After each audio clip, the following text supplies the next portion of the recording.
garlic, तेल, normal तेल आणि chili oil, sugar,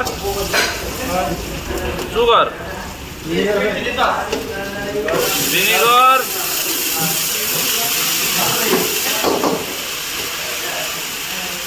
chili flake,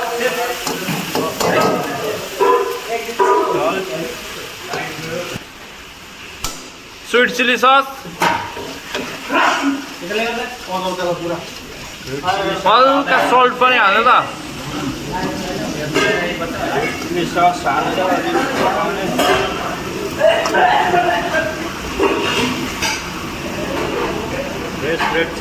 fresh red chilli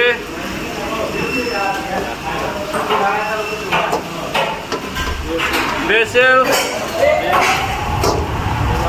and fish